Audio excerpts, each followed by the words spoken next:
Hey everybody, welcome back to the Quest for the Bestest. It's the podcast where we review every single Best Picture nominee for the calendar year 2024, which is this year. It is our favorite time of the year because we get to look at not just the Best Pictures, but all the Oscars. Today, we are reviewing yet another nominee. It is Jonathan Glazer's Zone of Interest. I am very excited to talk about this film because it's a bit out of the ordinary, I would say. Out of the ordinary is that's all I'm going to say about this film before we properly begin. That's all you're going to say about it, Timo. What the heck? We're going to need a little bit more from you from Short that. video. Yeah. This is a film that I think came out of a little bit out of left field for the Best Picture circuit, but one that I think is deserving nonetheless. Before we talk about it, I would like to remind you of which film we discussed last time on the show because we got to get through every single one of them, all 10. And we talked about The Holdovers, which got a 8.4 out of 10, which put it at the second spot on our list. The first spot is Poor Things at an 8.7. So that's the competition that Zone of Interest has today. We shall see if it goes above or below any of those films on the list. Now, you may have noticed that we have a very special fifth member of our discussion board today. The one and only Sam Meltzer is joining us to give us his thoughts on the film. Of our two most popular videos fame. Yeah, because every time we are at the Oscars, we invite Sam Meltzer, and those videos get maybe 100 or 1,000 times more views than our average video. So hey, my Sam, impact is so insane. Yeah, thank you for being our good so luck much charm cultural here. importance. Yeah. Well, we're glad you're here, and I'm excited to hear what you have to say about this film. One more thing to do before we can get into it. Abram, I believe, has a featured comment from one of our recent videos. Yeah, this comes from a Poor Things review. This actually comes from our treasured son and honorary fifth member of Quest, John Tor 11, who's back to leave another comment. John Tor, I hope you're not too offended that we have we have an actual fifth guest on today. You're the honorary fifth guest. Yeah. Don't worry. That title is safe with you. John Tor says the following: "What a great start to the Best Picks season! I have convinced my fellow Buffy rewatchers that we have to take a break during this Best Movie nom period. I haven't seen Poor Things yet. Plan to next week. In fact, I haven't seen any of the nominees this year. Two films that I thought might be in the running this year were Saltburn, which I kind of enjoyed but found to be a little too salty. The other one being Leave the World Behind, which was not the greatest movie ever, but it was one of those movies that really made me think. And I had a lot of interesting discussions about it later. I was kind of disappointed that it went by totally unnoticed in the awards season. Tucker and Tanner go all in for this one. Interesting. Makes me a bit intrigued, but a bit worried as well. Winky face. As you should be, John Tor, as you should be. Now, there's really just one thing I want to note here. There's a lot of talk here about rewatching Buffy. There's a lot of talk about wanting to catch up with these nominees. There's some talk about Saltburn, some talk about Leave the World Behind, but there's still no talk about Star Wars. Interesting. Very comments from John Tor 11. Very interesting indeed. Sam, for your benefit, since the summer of 2022. That sounds right. I have personally been on John Tor to watch the Star Wars saga. He hasn't done it yet, seemingly. So please write in next week, John Tor, with two things. Hey, they're long movies. 2 years is not quite enough time. That's true. It's been a year and a half. Yeah.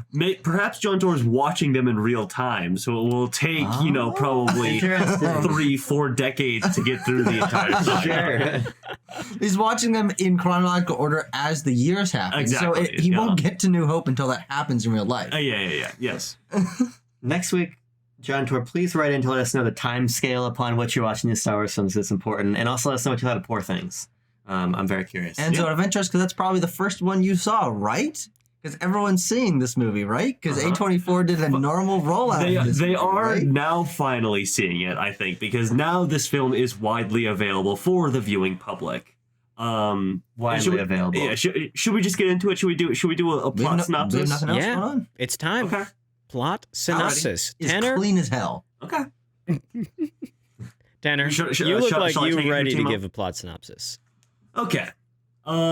Zone of Interest takes place in the, during World War II. It is surrounding the, I believe it's spelled Hoss, but it is in the, how do you pronounce it? Hess. We're going to say huh. Hess. Hess. Thank you. It's the Hess family. Huh. The Hess family, who the patriarch of that family is the commanding officer of the Auschwitz concentration camp, and the film basically surrounds the everyday life of this family, the Hess family, as they sort of go about their lives in a house that is literally yards away from the walls of the most infamous concentration camp in the entirety of Nazi Germany, or the Nazi regime, because technically it wasn't in Germany, but I digress.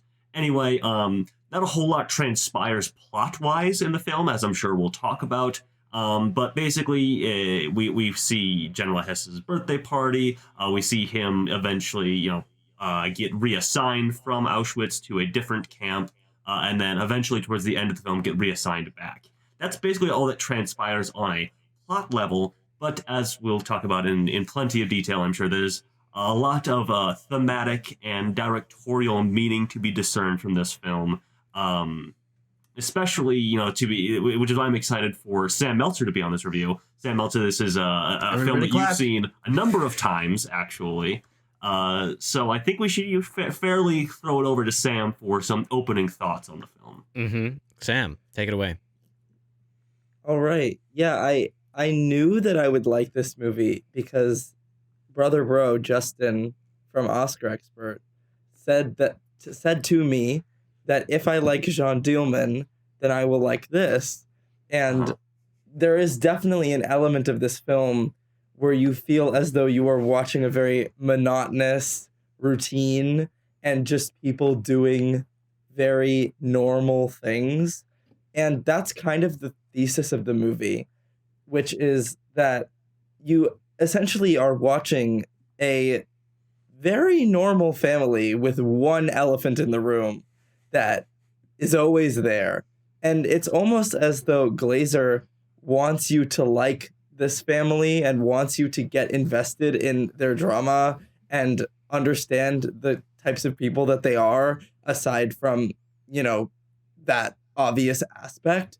And every time I found myself getting engaged with it, I felt more and more horrified and disgusted with myself, because it's really a film that represents that we view these events as something of the past and as something otherworldly, but by emphasizing a majorly normal lifestyle, you are able to understand that Glazer is describing a universal principle in the movie where it really terrified me. And it's scarier than anything I've seen in a horror movie, because it isn't something that you really realize while you're watching it, but more so on a repeat viewing or when you're thinking about it afterwards. And it's definitely a movie that, I can see a lot of people saying they didn't really enjoy it while watching, but after watching, they liked it more and more. And in my mind, those are such an interesting type of film, because to me, it's I'd rather, feel impacted like that than watch something fluffy and fun that I sort of disregard within minutes of watching it. Whereas with this, rewatching it actually does give you so much more, and thinking about it gives you so much more. So it's definitely a really textured, layered film that is extremely unconventional, even for an A24 movie. I feel like it's pretty out there. Yeah. I actually think Under the Skin is more experimental, which is interesting. Sure. But this definitely feels more, I don't want to say professional, but it really feels like he is officially an auteur. Sure. Under the Skin showed that he could make something really unique and showed me that he understands tone better than any director working today. But this was he is an auteur and is on track to be one of my favorite filmmakers of all time. So yeah, those are my opening thoughts on the movie. It's a really dense movie to talk about. And I think that there's something so unsettling and so hard to describe about so much of the film. And for me, that's the best. Like, I love it when a movie doesn't give me an answer and I sort of have to realize what questions it's asking. And the more questions you ask, the more questions you're going to get as the answers. And I think this is just a perfect example of that. Yeah. Okay. Well, do one of you now? I want to poll the three of you down there. This is your first time seeing it for this review. Yes. Yeah. Yes. Since it's my second time, I want to hear from some or one of you guys before I say anything. Sure. Absolutely. Yeah. I'll go. Go for it. Yeah, I love Under the Skin. And so that was sort of my context going into this. I wasn't familiar with any of Glazer's other work. I don't think you'd heard of him even. No, not that it was gonna. Not a big sexy beast guy. No, not that it probably comes as a surprise to anybody familiar with Quest, or frankly most people in the world today wasn't familiar with Sexy Beast or Birth. I didn't like Zone of Interest all that much. I think it's a very interesting film, and I'm very excited to talk about it. We had a really great conversation in the ride back from Omaha because this movie has gone wide. We still had to drive an hour to find it. Right. For me, I think that Zone of Interest is, and I'm going to be reductive because I think it's the easiest way for me to explain at a high level my thoughts on the film. To me, it feels like a movie in which I understood it entirely extremely quickly. Okay. I think that this as sort of a piece you get lost in is a challenging and strange viewing experience, but it's one that for me sort of intellectually I felt like I understood frankly from the trailer. Which is not to say that this is not to Sam's point, a very layered and meticulous and elegantly crafted work. But I think that for me, ultimately, it lacked a sort of ratcheting dimension in that I felt like I immediately question my role as an audience member watching the movie when early on as I understand, okay, I'm watching the regular life of a family of some of the most horrific Nazis to ever live. And I ponder the effect of seeing what they're doing when they're not actively committing atrocity and sort of sitting with that feeling. I felt like I sat with it in the first 15 or 20 minutes of the film. And then for the rest, I was looking for some kind of hook that took me deeper in or led me to a new revelation or something, and I just didn't find it. I was compelled by the beginning of Zone of Interest, and I was really compelled by the end. But in the middle, I found myself more concerned with my Alamo food in some ways than the actual contents of the film. And so I'm really excited to hear from you guys who loved it more than I did, to understand maybe what I might have been missing. Because ultimately, for me, I feel like I kind of skimmed, like I bounced off of Zone of Interest. Okay. Yeah. Okay. Want to go down the line? Yeah, sure. I was nodding my head pretty vigorously as Abram was talking. I feel quite similarly. This film intrigues me as someone who finds variety in art interesting, but I also have a taste in movies. I'm a human being, and there are things that I enjoy and there are things that I don't enjoy. And so even if intellectually I'm like, Jonathan Glazer, good on you for getting this movie made and getting into Best Picture. That is fucking weird, but I love it. I'm glad that it happened. Yeah. But I feel very similar to Abram in that watching Zone of Interest, I felt like it would better be suited as a short film, in that all the parts that I felt interested me and engaged me on like a thought-provoking level were a handful of moments across the film. And there are many, many moments that I enjoyed, but they were a couple of pebbles across a sea of other pebbles. These are very specific pebbles, though. Okay, these are shinier. They stood out from the other pebbles. Okay, yeah. But I found it interesting that Sam was saying that the reason that it invested and impacted him so much emotionally is because he felt himself being invested and engaged by the characters and their situation, and then that sort of having like, oh, how am I supposed to feel about this effect?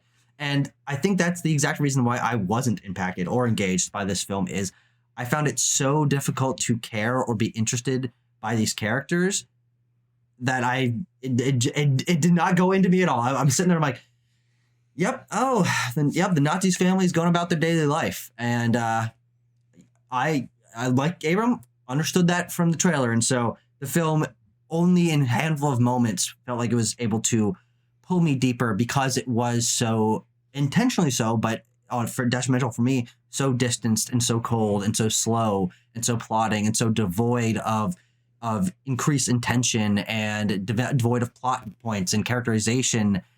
These are the elements that I look for in a film to really grab me and invest me emotionally. And Zone of Interest is fascinating on a technical level, but emotionally and artistically for me is just a blank fucking wall. So yeah, well, as Abram said, we had a very interesting conversation, on the ride back, on the roughly an hour ride that we had to go to see the Zone of Interest. And I think I sort of developed a bit of my thoughts during that discussion.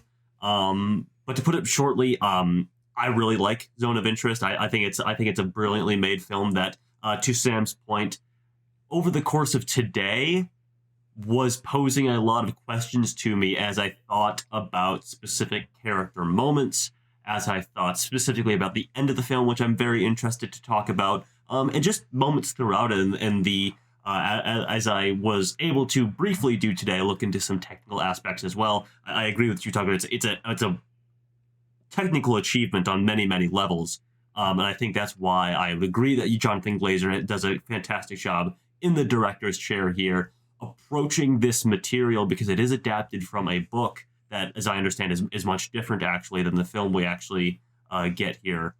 He approaches this material from such an interesting standpoint, I guess I'll just say broadly, but with also such a deft technical hand to display sort of his thoughts and his goals, and also to open up the audience's mind and sort of challenge his audience in a number of ways.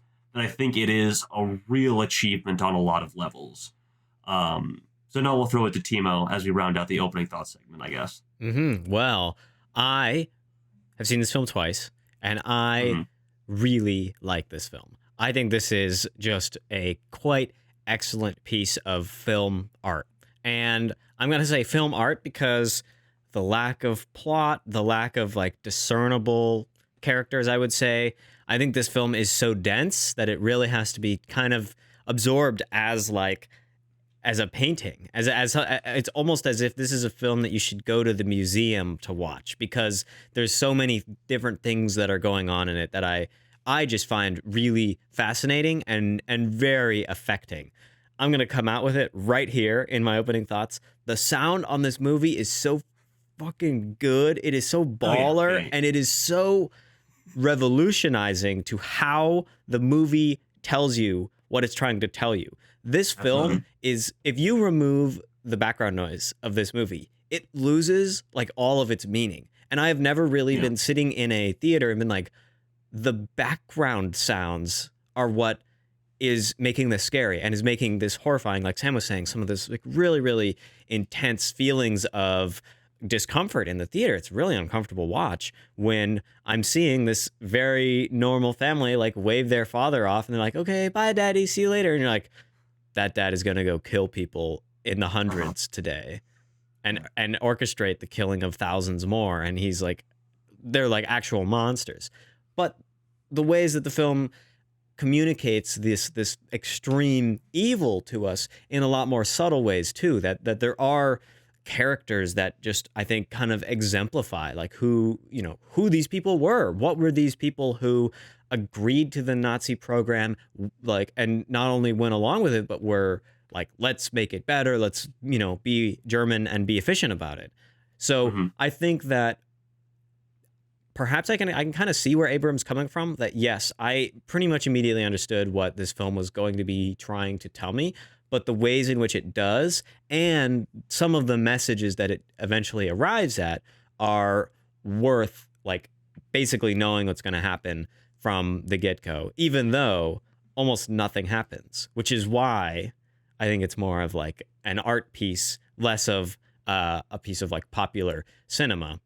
The nothing happening is equally a part of the meaning, though, as the background sounds, in my opinion. I will briefly shout out the Oscar nominations before we go into, sort of our open analysis here.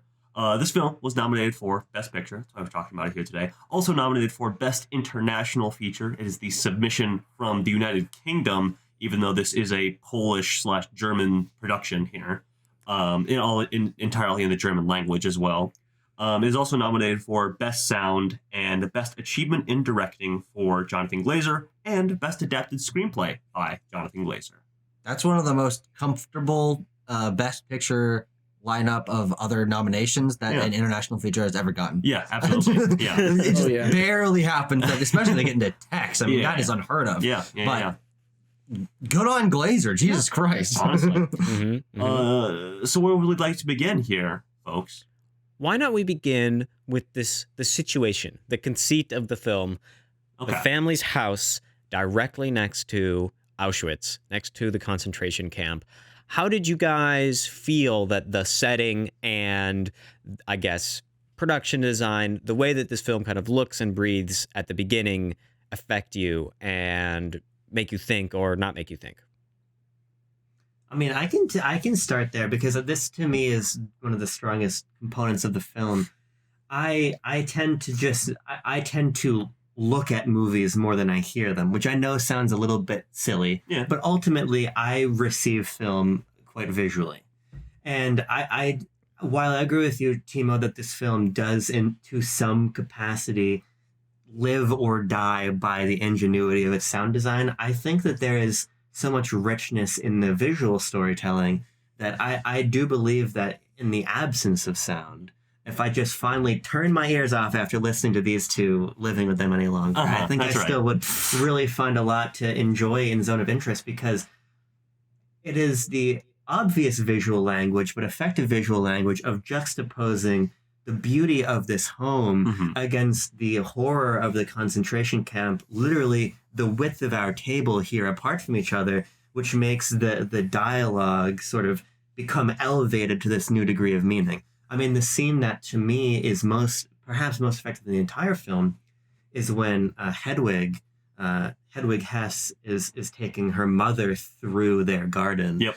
And we hear... There's a nice tracking shot as they go by all the plants, Yeah, we hear about how a Jewish community member who lived near Hedwig's mother before she was taken to the concentration camp, she was sort of a person of status and had these things of envy, particularly a set of curtains, that after she was ripped from her home and taken to the concentration camp, her belongings were brought out to street auction. Yeah. And there's this exchange between Hedwig and her mother about how Hedwig's mother is disappointed that she didn't win the curtains in the auction.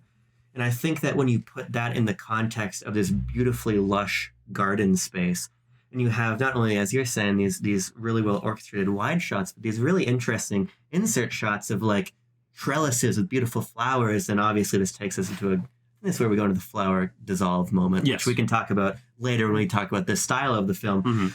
But I think that when you have this dialogue that exists in this realm of, like, thematically speaking, complacency, as I think is my greatest takeaway from the movie, which we'll talk about. Right. When you put that in the context of this, again, heavy-handed but effective metaphor of the beauty of this of this vineyard space against the gray brick extermination camp 6 feet away. Yeah. But also just peeking over the wall, which I think is a very nice touch. Yeah, it says a lot visually, and that's why I want to hammer home the cinematography and the in my opinion massive snub of the cinematography in this review also, because I think that it's an essential dimension of the film, no matter how good the sound design is. Yeah, I mean, I will piggyback off that and say that the nighttime photography around the house is some of the most striking and really. It's beautiful and horrifying at the same time when you see these chimneys that are belching flame and casting a deep red light through the windows. And you get a couple of shots looking out at the chimneys across the garden. But the more impactful shots are the reverses, when you flip around and you show some of these characters' faces in their very beautiful room. I'm particularly thinking of the mother character who comes to visit. Yes. And there's a shot of her standing and looking out, and her face is bathed in this red light. And you're like, that's not a stoplight. That is the light of flames of dead corpses, of dead Jews. That is like terrifying to see and think about as just something that's going on. And it's beautifully photographed and illustrates, I think, a lot of what this film is really trying to say. Yeah. I mean, there is just a lot of ominous imagery that is just sort of blatantly presented, I'll say. A lot of it is the camp itself as a essentially a backdrop for this house. I'm reminded every time of we never actually see the trains that are, bringing prisoners into the camp, but you always just see the smokestack sort of moving along the tree line away or towards the camp. And that is just another moment of this this dread that just hangs on the entire experience of watching the film as you sort of take in the entire image that Jonathan Glazer is presenting to you. And Lucas Jal, I believe Lucas Jal is the cinematographer here as well. An interesting way that this film was shot, which I think we should also talk about, is the I guess this sort of security cam sort of or Big Brother style that they went about in filming this. As I understand, they constructed this entire house, basically to look brand new, because as it would have looked in 1943 or whenever this film is set. And Jonathan Glazer and Lucas All basically set up 5 to 10 cameras throughout the entire house and just had the actors run the scene. There was no setting up of shots. This shot's going to be a medium close-up on you, Sandra Hüller, and so we're going to run it a couple times. It just made the entire film, by design, obviously, have a lived-in, very naturalistic feel to it. That apparently the actors also really enjoyed it in their performance, because it didn't put the pressure of this is the scene we're doing today, I have to nail this particular moment. They're just running the whole thing and really getting to, I guess, live in these characters and sort of embody the scene and the setting and everything. I have an issue with a lot of historical films because they attempt to try and recreate a filmmaking style from the time period that they take place in, or do a lot of things with the camera and the sets to overemphasize either historical accuracy or trying so hard to amaze the viewer and put them in a different time period. But Glazer's filmmaking style is modern. It's the way the camera looks, the way the shots look is really clean and simple, and as you guys say, very blatant and kind of stagnant. And I think that approach is so important, because if you were to have close-ups and a lot of fast editing and grains in the cinematography or a weird aspect ratio, I feel like it would have detracted so much from the really surveillance camera feeling that the film has. There isn't a single close-up of Sandra Hüller in this movie. Every single time she's on screen, she's pretty much at a distance. And that, in and itself tells you that, as a viewer, you are distanced from this period of history. But simultaneously, it throws you in it as, a fly on the wall. So it's this super interesting, almost paradox to both immerse the viewer and remove the viewer from the film. And it does have shots where the camera moves. There are tracking shots. Obviously, it does some infrared shit. It has some fading into colors, but it never really feels like it's doing anything remotely traditional with its cinematography. It just feels so like a surveillance camera. It's so kind of freaky, and it's almost like a voyeuristic lens of trying to understand just a grasp of daily life. And I think you do make an interesting point where if you're able to engage with the theme of this film and understand that a few minutes in, you might be bored by the rest of the movie. I understand that because it is a little bit repetitive in that way. But I think that Glazer's point is that he wants you to sit with that and feel really uncomfortable and kind of bored and stagnant in that thought. And I think the cinematography kind of enforces that because it never really changes, and the way the shots are structured stays similar throughout the entire movie. I think it's an interesting point you make, Sam, about the idea of voyeurism as it relates to this film, because I almost view how the movie is shot in more of a dispassionate way. Because when I think of voyeurism and you think of really obvious examples, whether you're thinking of your Rear Windows or you're thinking of the beginning of Halloween or whatever, I don't feel like Glazer is putting the cameras in places that are going to make the subject there's not like a gross interest in like, ooh, we're looking at this. Yeah, and I think that's part of what does make it interesting to stay with my positive feelings towards the film, because I think about how in some ways simple the Hess house is. You know, it's not this is sort of silly, but it's not the lavish castles of Wolfenstein or something, right? It's this depiction of this high-ranking Nazi family as a family who just has a really nice house. Yeah. And in their really nice house, they sit down to dinner as a family. And in their really nice house, the son plays with his toys in the bedroom. Plays Yahtzee, as I think Tucker jokes. And they have He's got a cup and 3 dice. Yeah. What do you want me to say? He's playing Nazi. He's playing Nazi. They're taking their canoe out into the God river. damn it! and this is actually very important, I feel, because I think that the dispassionate lens with which you see the family is the most unsettling element of the movie, in that we are often conditioned, I think, culturally to think about evil as being otherized beyond the point where I feel it actually is.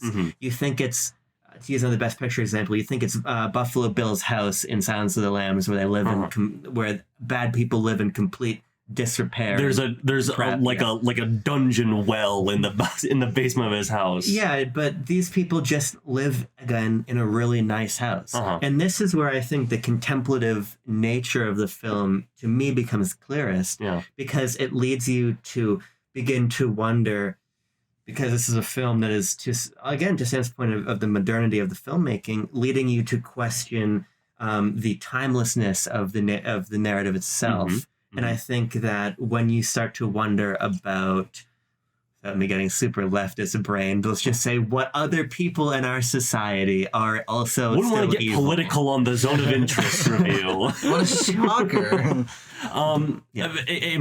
There is something you said that I just wanted to shout out, because I had to look back into my notes in research I was doing today, and I think something that Jonathan Glazer said. This is some S tier art house director talk I'm about to throw at you. He said that his approach to this film was to sort of take down, let me get the quote here, and sort of dismantle the persistent dogma of the 21st century lens. That meaning that, like, there is no glorification, there is no, like, painterliness applied to, like, any particular character or moment really in this film. Like, he is not applying any grandeur to it. It is very stagnant, I think, is a word that Sam used that I liked a lot. Well, to me, the element that like brings all of this together is the what we don't see. What we hear is the sound of atrocities, and we hear the sounds of genocide coming across the wall, but the film is very careful to never show us anything like that. There's a complete absence of terror porn. There's no anything like that, which is simultaneously, I think, a sensitive and wise choice on the film, but also one that emphasizes the isolatedness of this family, and the fact that the wife, what's her name now? I'm gonna look. Hedwig. That Hetty, as she's called in the film once or twice, is disconnected from the killing that's going on. And there are there are moments in the film where I think we get that emphasized, in the moments where she gets the coat, the fur coat that she ostensibly hides from the other women, in which they seem to have weekly, monthly kind of like dishing out. She's like the clothes dealer of stolen clothes. And there's the boy that plays with the teeth that have gold in them that have been taken from the ash pile. Those elements serve to bring that evil back in. It brings what they're doing into this house in a way that is like, well, in a way that I guess was acceptable for the Nazis back then, that they could live with themselves as long as they didn't see what was going on. And I think that kind of mirrors a bit of larger society, but is the specificness of it, of our location in the house next to Auschwitz, and the family and the kids, the children, and the things. I think that Hedwig is an extremely important character to understand, like the positioning of this film, because of her insistence on staying, her belief that this is their home and their place, and that Germany's future lies in the East, in Poland and newly conquered lands. Mm-hmm. It's scary stuff, really. I mean, if I may, it's interesting to me because I actually kind of disagree with you in that I feel like the Hess family is well aware of what they're doing and are just sort of comfortable with it, which I think is this sort of potentially more even ickier reading of the movie, because we have that remark from Hedwig that I think is one of the most potent lines in the film, where she says to one of the slaves in her home, I could have my husband spread your ashes across the field of some place in Germany, I forget the name of. Mm-hmm. I think she's well aware, and I think that Rudolph is very well aware. Mm-hmm. And he even gleefully remarks when he's on the phone to Hedwig at the end of the film, I couldn't even really think about this party I'm at. I was thinking about how I would gas all of the people in the ballroom beneath me. Yeah. I think what the film is trying to communicate is that these people actually know they're doing evil and are okay with the fact that they're doing evil. And the evil to some systemic level has been normalized to the point where they just throw a party.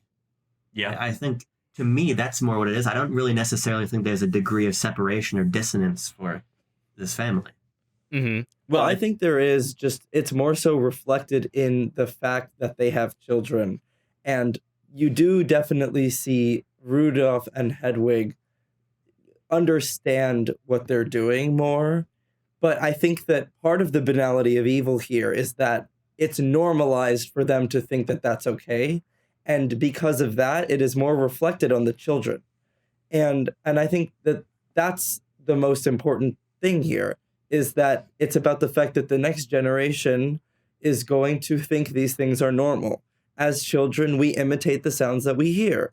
And the child is just as likely to imitate a bird flying over as he is a gun in the background. And I think that that's where you see that difference represented most, because it's the people who are born into these environments and the people who are subjected to them that aren't going to understand the negativity and the danger of the actions that they're perpetuating. And that's where I think the film does get the most icky, because children are such a sign of innocence. Adults doing this, you see more there. They're smarter, and you can throw them off more easily as just people who understand what they're doing is really harmful to a lot of people, but sort of view it as what they have to do. Whereas the kids can't see that, and they just think it's normal, and that's the life of everyone.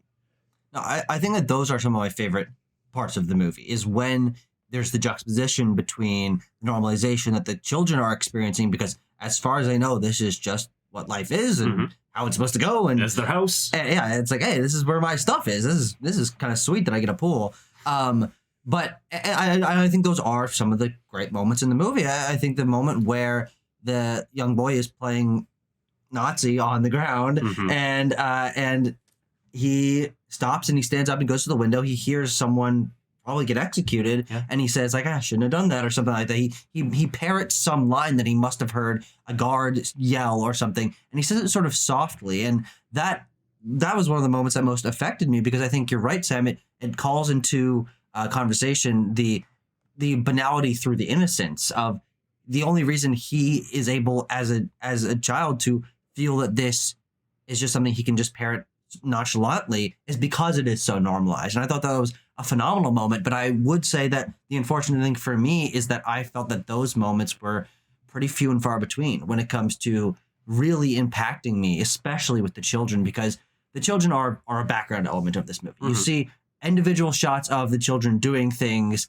and get focused time on that juxtaposition, just a sprinkling of time across the movie. It usually is through the eyes of either Hedwig or Rudolph, who I would say are the less interesting characters, because I have seen other stories. I can imagine this is not the right way to phrase it, but I can imagine what's going on in their heads. I can imagine the situation that they've been in, because I've seen stories about evil people so many times. But and so that taking precedence, I think, is a little bit less interesting to me, other than over the children, who I found their situation, and especially because this is one of the first times I've ever seen a film about this period in history through, quote unquote, through the Nazi perspective, about those characters where children are heavily involved. I mean, they've got 4 children. There are always other kids around. I thought that was an interesting element of the movie, but it's so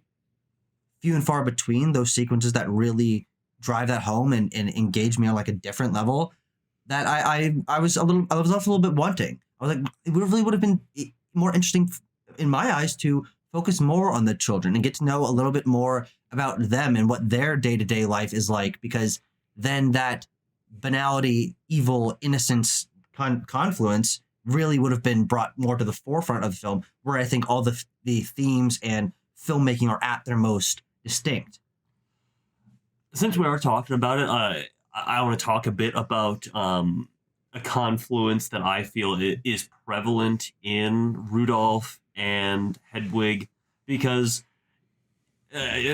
from first blush, that yes, I mean, obviously the film is about like these people going about their lives and they are willfully ignoring the crimes against humanity, the genocide that is going literally on, that's happening in their backyard, and of course they are complicit in that.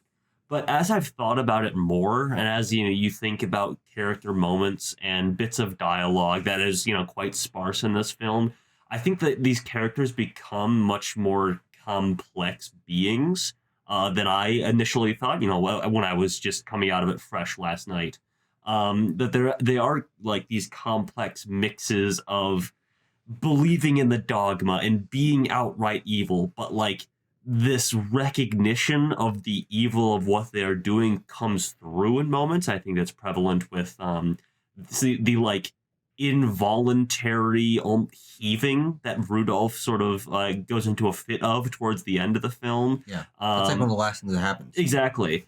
I think there is a mix of all of that, and it is those moments when the evil creeps, or like the reality creeps over the wall, that is the most fascinating to me. Those are some of the most interesting scenes, and how you said that there are a number of scenes that you really glom onto, in between the largely just going about the day-to-day otherwise. I mean, one scene that happens right towards the beginning is when Rudolph and I believe only one of his sons are out at the river. He's fishing, and then the human remains that the Nazi officers have dumped into the river comes flowing down. And it's like this.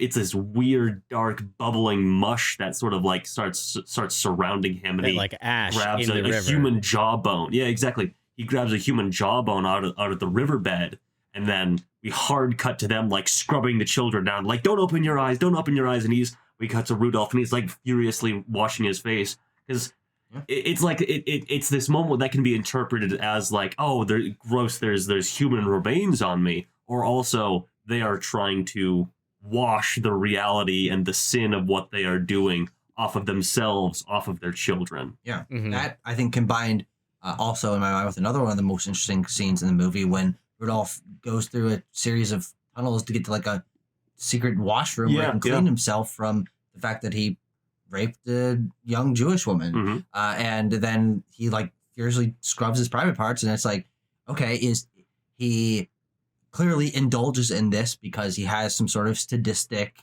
edge to him. Obviously, has some sadistic edge to him, where he wants to control people, and his sex life is unclear how that translates with his wife. But They then sleep he in also separate beds. recognizes- I think it's pretty Yeah, They obvious. sleep in separate beds. Sorry, yeah, but we don't know what they're doing off screen. I guess. But then the fact that he's cleansing himself of that then brings into your mind, how does he feel about this situation? He obviously knows it's wrong to a certain extent, or else he wouldn't be like trying to get rid of it instead of just like accepting it as part of himself or whatever. He has like this juxtaposition in his mind, and those are the moments where I think the film's themes are at their most interesting. I mean, a man washing himself or a man going fishing in a river, and as you said, the evil creeping over the wall and infecting these scenes, I think are easily the most affecting in the movie. And again, my issue with this movie is that I feel the moments that sell it and its themes and its content the best are a minority of the film. That isn't to say that there's not quite a good chunk of them, maybe a dozen plus, that I found very affecting, very interesting. But those also only add up to 30 minutes of an hour 40 film. And I'm like, damn, I wish I didn't have to watch another hour and 20 of this movie to get to the interesting parts that made me feel something. And in my mind, just kind of felt like padding, which is why I said at the beginning why I think that this film would have worked for me better as a short film with all the most interesting, thought-provoking, impactful parts together, as opposed to having to like wake up from a stupor of watching a woman watch the dishes, Jean Dielman time, and then be like, oh yeah, that's right, this is like Nazi stuff. Oh yeah. I want to talk about the second half of the movie, or I guess sort of, I don't even really know the best way to phrase it. The part of the movie that I found boring, which is not helpful for anybody. Sure. But Yeah. let me try to particularize. Okay. Because I know what you mean. The first Yeah. time I watched it, the segment when he gets sent away and there's kind of that 15 minutes of a lack of communication. I see what you mean. that is part of it for sure. And I think the reason that I take issue with it is because, again, I think that what happens in the home is what's most interesting. If we are supposed to look at Zone of Interest principally, and I feel principally due to the insertion of the Holocaust memorial cleaning scenes, which we can talk about, Absolutely. as a sort of this is a parable for the way that people live now, or a sort of counterpoint to the argument that the Holocaust and travesties like it exist solely in history.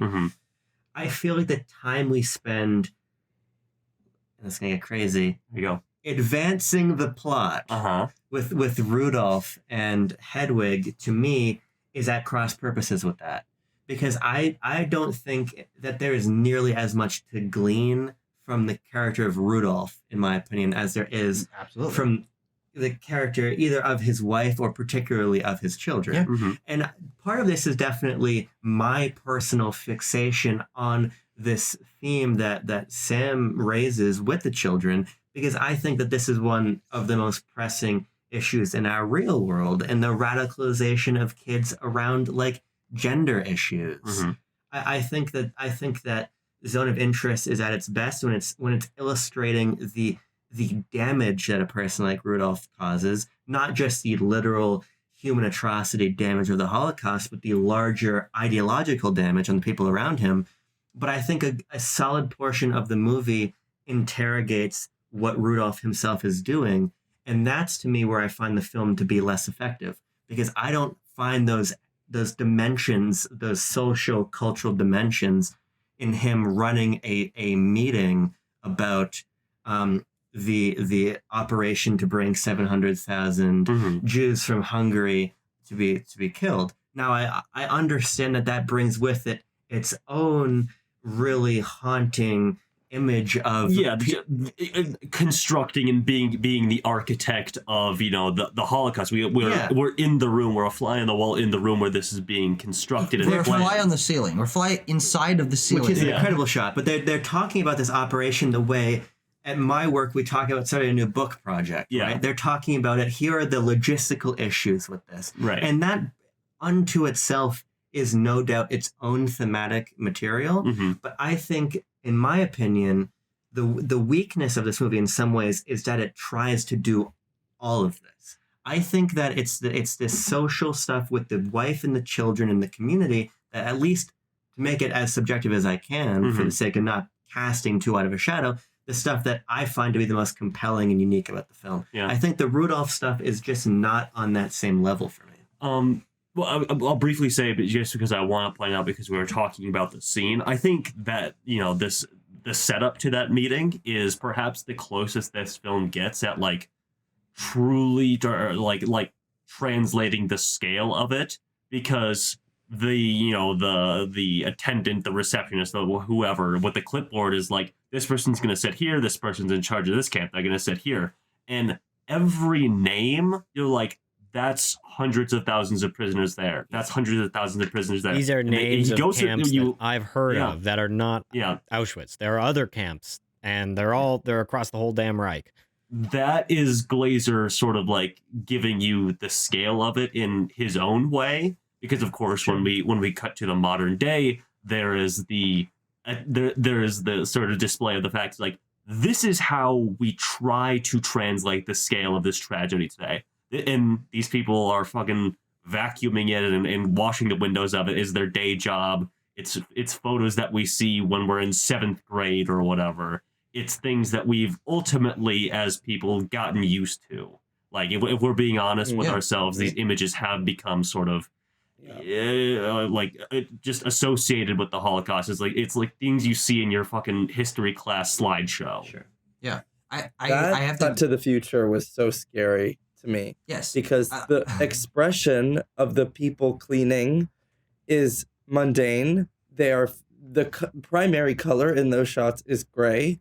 They're all also kind of surveillance camera shots. Yeah. And they're all these women wearing headphones, bored, cleaning, and not really, maybe obviously they're aware of the situation that they're in, but they're not really, that's not really what they're fixated on. That's not really what they're paying mind to.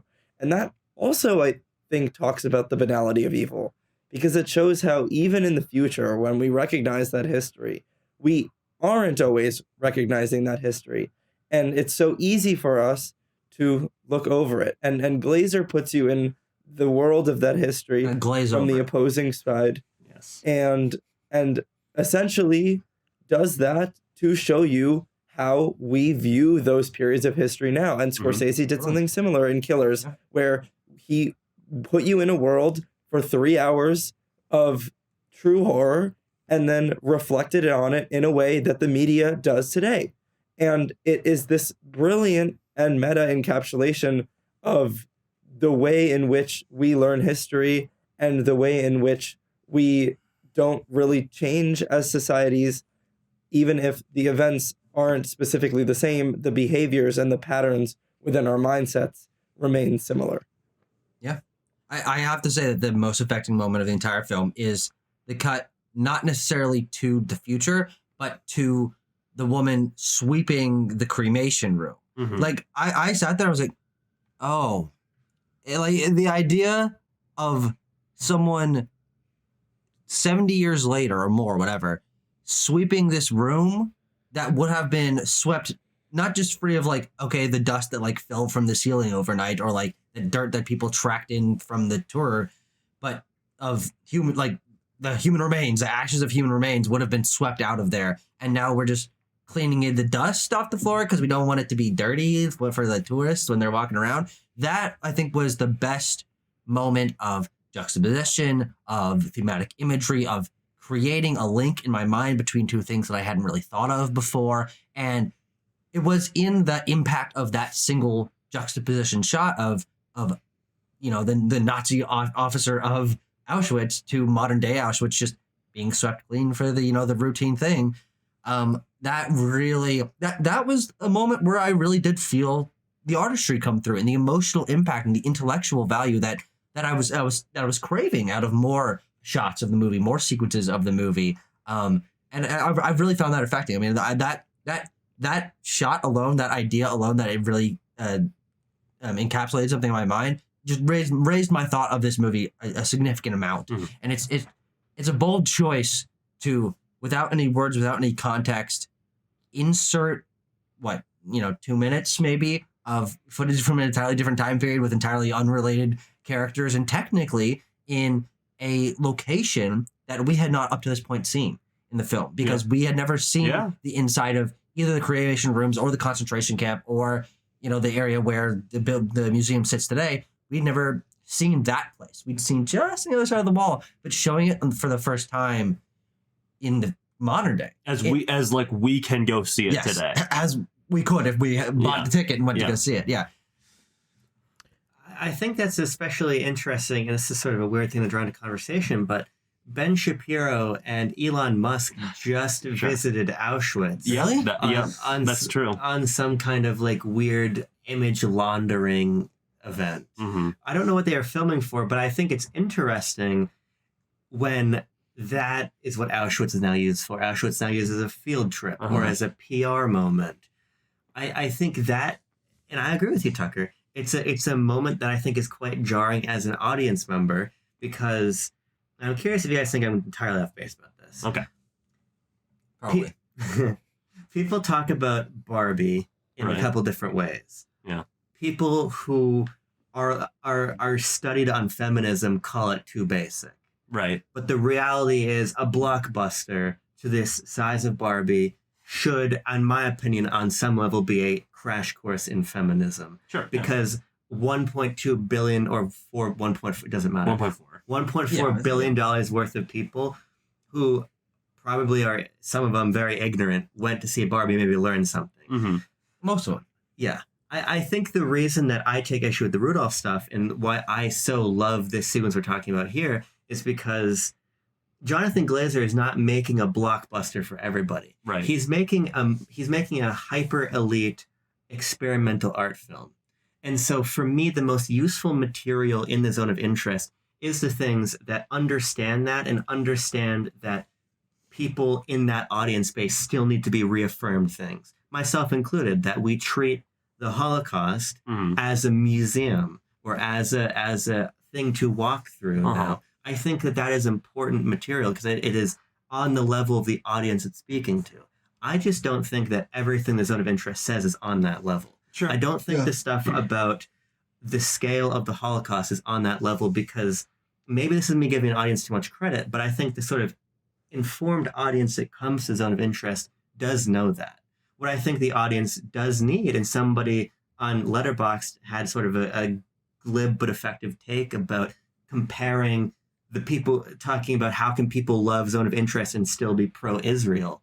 I think that there's something interesting to be said about this cultural material that is about the wider societal effect opposed to the actual scale of the Holocaust that challenges the audience of the zone of interest more. And I just don't think the entirety of the zone of interest runtime challenges the audience that Glazer's making a movie for. I mean, ultimately, I feel the same way about the connective tissue that we sort of been dancing around talking about as well. Sure. I feel it is, it's essential to the film to connect these quite memorable moments with the everyday, because that's what we're going through. Like ultimately, I think an element of the zone of interest is like far too relatable. You're like, this is a family. That ultimately, is like, the film is like, we have genocides going on effectively in our backyard as well, right? And we're just going about our right lives now. If just to be clear, and then I'll stop talking. Okay. I'm not saying that the movie shouldn't have the mundane household sequences. Yeah, sure. I'm saying that that's all the movie should have been. I see. Okay, interesting. It is the stuff with Rudolph's.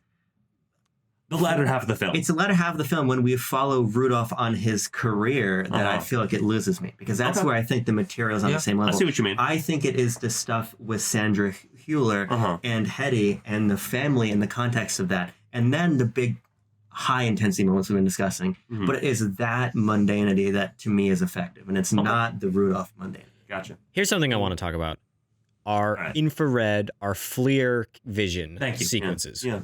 Did you say FLIR? Yeah, there is I watched Never the heard credits that far term. enough to find out what kind of cameras it was that they filmed it with. It's the FLIR is like thermal imaging infrared kind of technology. Oh, sure. FLIR. It's a name brand. Oh.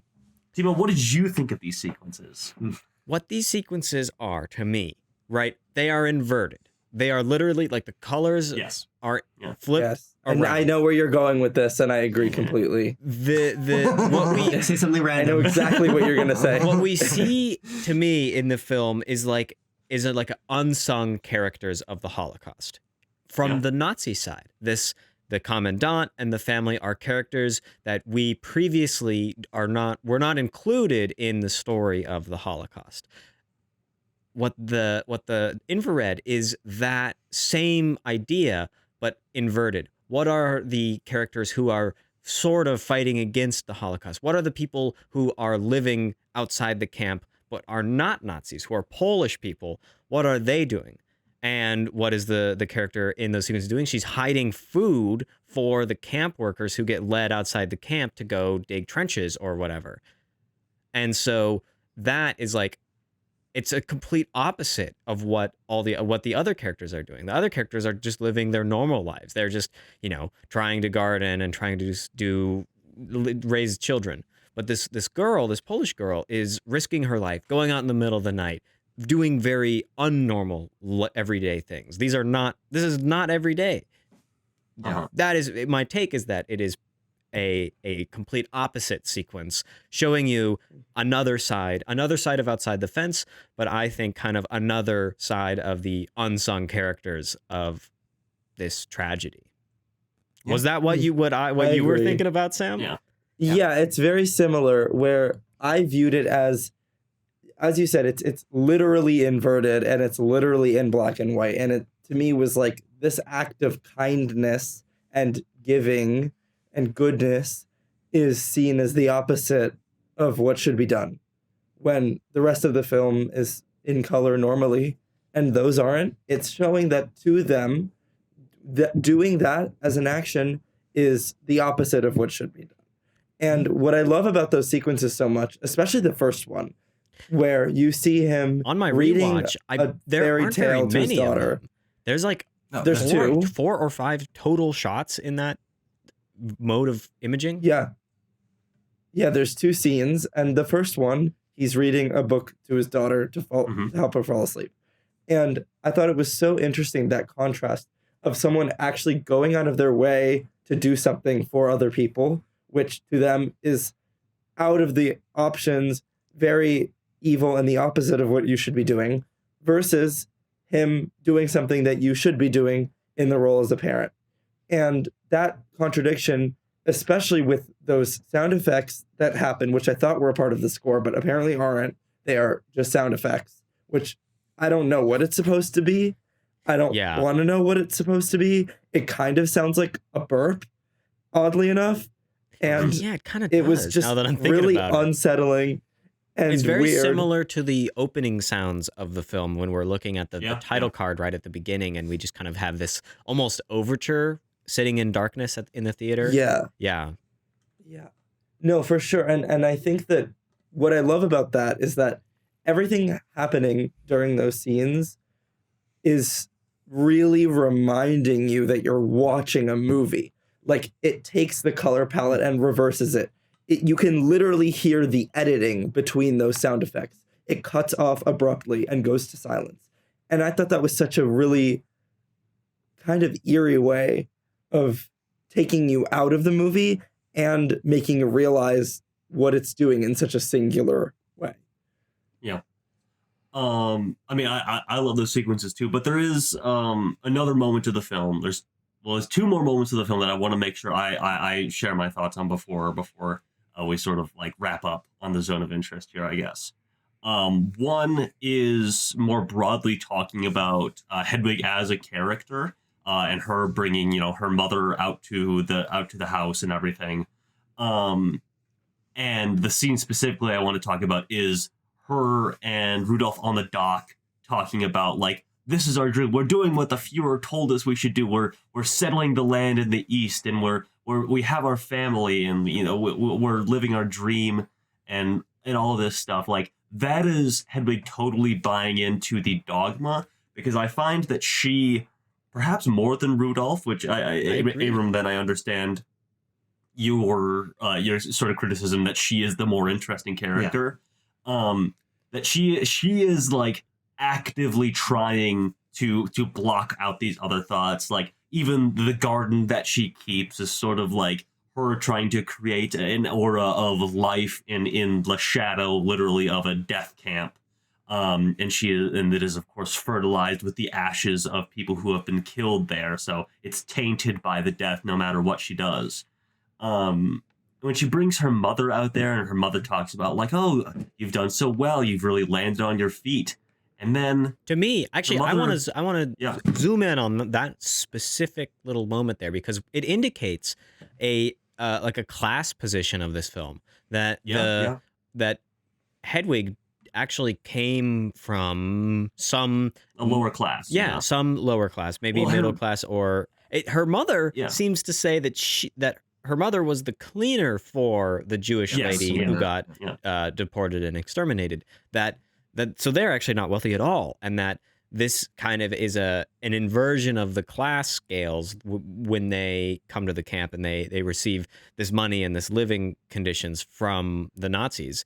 It really reflects on Hedwig's character in I think, a very negative way, because she is shown to be like greedy for her, for herself, but I think greedy for her children too. She wants them to have the world, but for her, the world is coming at the expense of, killing millions of other people.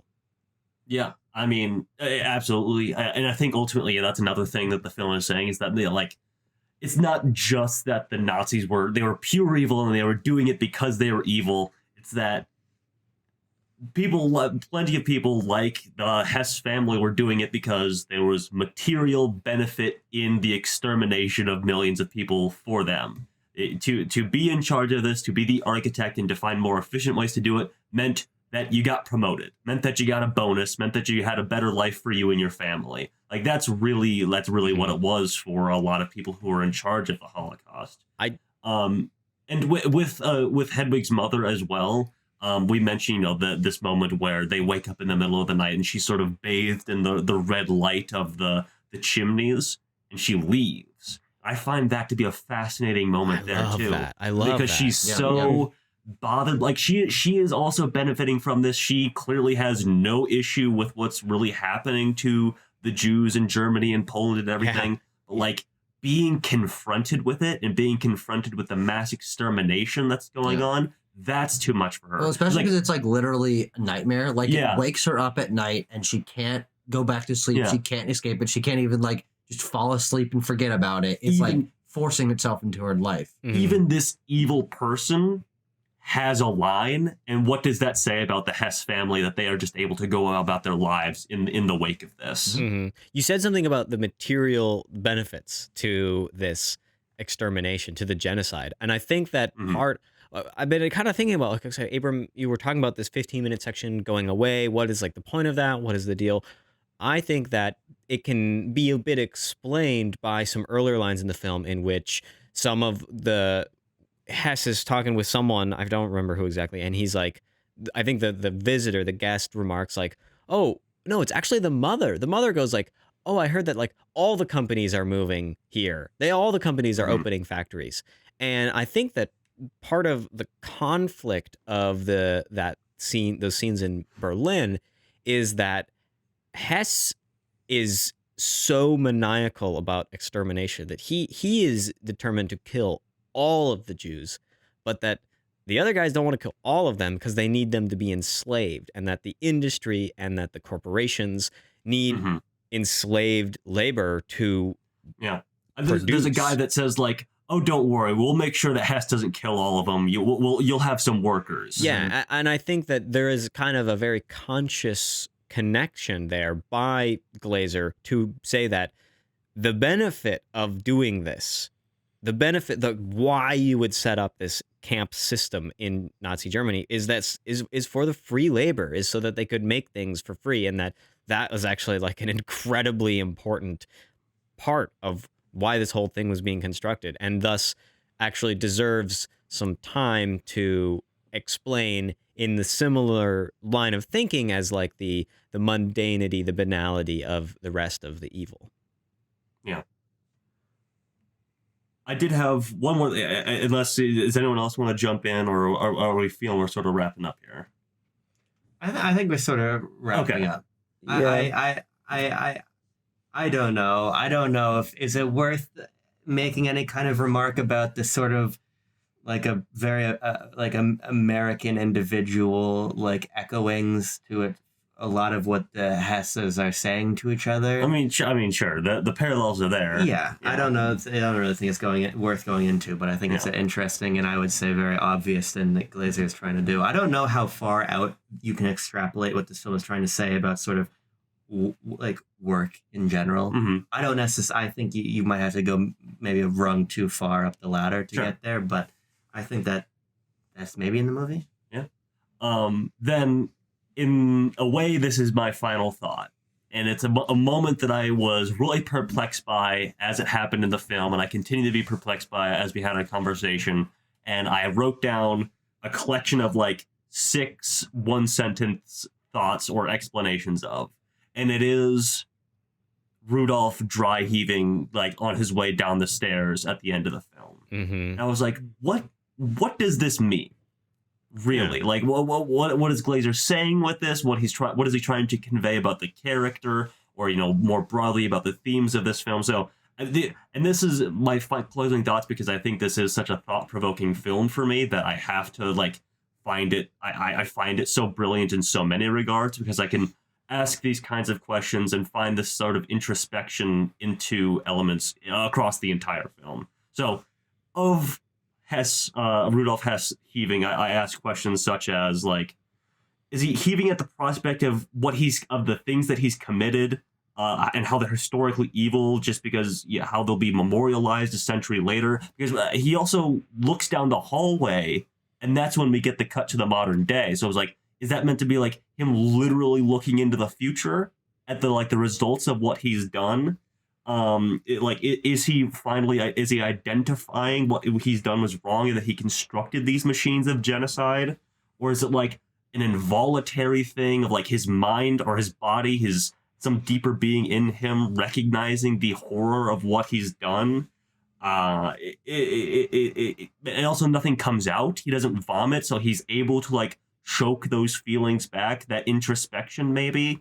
Like, I just find it all so fascinating, and it's just a moment that really stuck out to me, because then obviously we get the jump ahead as well. It's like the closing, it's the coda of the film in a lot of ways. So it's like I feel like it's really trying to put a bow on everything that Glazer is saying, and whichever way you look at it, I find it so intriguing. So that can be said really of the entirety of the Zone of Interest for me, because I find it is such a brilliant, well-crafted film that so effectively imbues emotion basically from the very beginning.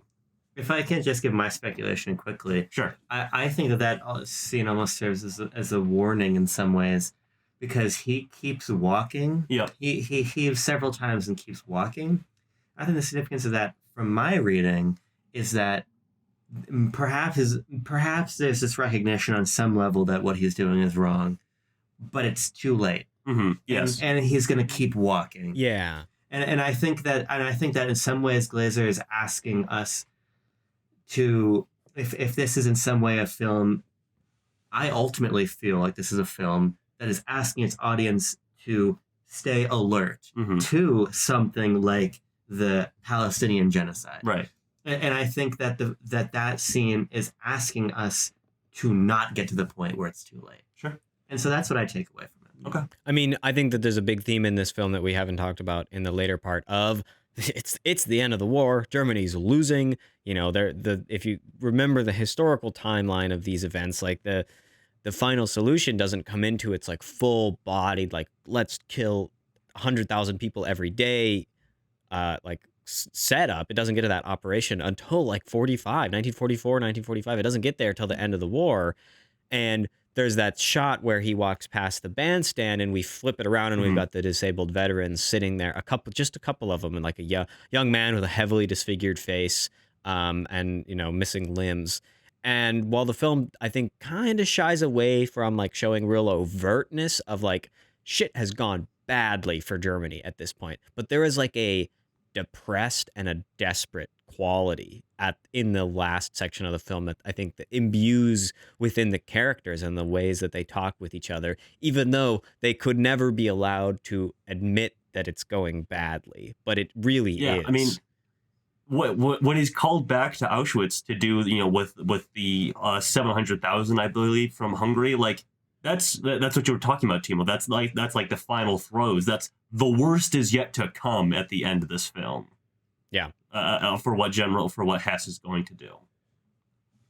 I think it's interesting, just as I'm pulling up to put in my score. My score is a lot higher than it would have been if you just asked me to put in a number last night after watching the film. Yeah. So I do think is testament to what Sam was saying about perhaps there needing to be a knee-jerk reaction, and then if not a rewatch, which if this movie ever exists in a more easily accessible way, I might. It's A24. It'll be on Max now. Sure. Yeah. But I do think that in our discussion, we've sort of unearthed dimensions of it that I think I recognized but didn't fully appreciate or get into until now. I still have issues with the film, so my score is probably going to be lower than your guys. Okay.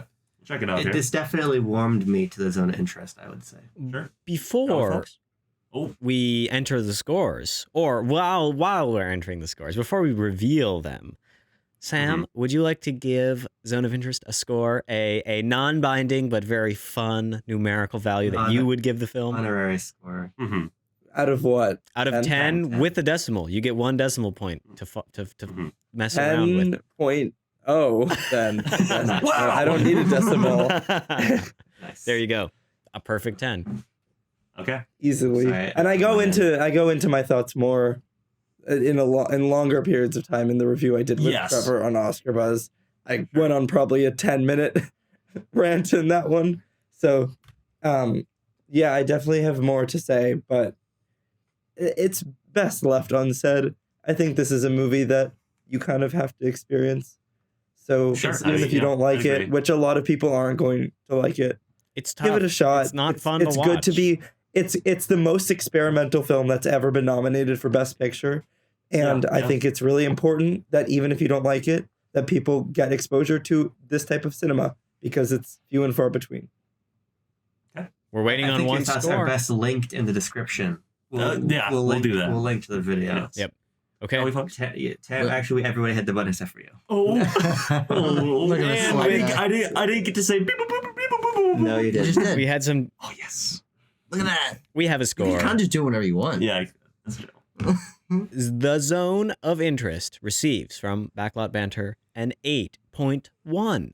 So that'll place it at number 3 on our list, just 0.3 numbers, 0.3 below the holdover. The point breakdown is Tucker gave it a 6.5, Abram gave it a 7.1, Tanner gave it a 9.3, and I gave it a 9.4. So some division, but I think you would have seen that coming. Yeah. Before we end, Any other closing thoughts on the film? Oh, sorry. Yes, I have a thought on the film. I want to shout out Here we go. my favorite sound effect from this film because the sound is so good, and we didn't talk about it a ton. Yeah, we didn't talk about the sound. I realized that towards the end. I was like, fuck. We did. Yeah, we did. I mean, absolutely the did. a little bit. Yeah. But I'm going to be specific about it because the best Here we go. sound in this film is this like intense, deep, churning, rumbling background sound that you like always hear. It is always in the background. It's coming from the camp. It's like the sound of the gas chambers, and it's the sound of the crematoriums burning. And it continues. It continues. We go inside and it becomes muted. It becomes like it's outside and we're inside. And we go back outside and it becomes much louder and it becomes much more present. And it's so there. It's always heard, and it like gives me chills because I can kind of tell what the sound is, but it's also kind of foreign. It's not like an easily identifiable sound. I think this is just masterwork of sound design and just really like creating that subconscious emotional response within the viewers, and is why I'm like this is not a home viewing movie. This is a go to the theater and watch it because that sound demands a good sound system to listen to it on because it's so dynamic. There's great louds and there's tiny little quiets. And it really Are those the official terminology? Yeah, that's the technical louds term. and quiets. You want the louds and the quiets in there, nice and mixed, all good. This If film only there was a sound mixing award from Yeah. CAS SRA award winner, me. Oh yeah, Nelson. Mhm. This film better win best sound because I think it's got the best sound of the year. Honestly, It's not going to, Yeah, but it it's not should. going It to. should. It should. It's the best. It should. It really should. We've seen the sound in Oppenheimer before in other films, and we've never seen this, so it should win. Yep. Okay. Well, Tanner. Tucker, you got some thoughts? Go ahead, Tucker. Go ahead. Do you have a final thought? No. I gave mine already. Okay, Go great. ahead. Go ahead. I find this movie very, very fascinating because I didn't feel anything watching it, frankly, and I think I expressed this a little bit not only to you guys last night, but to my girlfriend and to Sam. I spent most of this movie thinking about it. And because the movie had so much dead air, I was never able to immerse myself. And by dead air, I mean just long shots, no dialogue. And obviously, it's a very intentional choice. But because of those artistic choices to leave it so sparse and dry and open, I found myself sitting there, seeing a shot of someone washing clothes or whatever it is, and being like, okay, I'm 5 seconds in this shot. This is what the shot is. I understand. And now what am I going to do for the other 20 seconds of this shot? I'm going to sit here and be like, oh, this is a long, slow shot. How do I feel about this?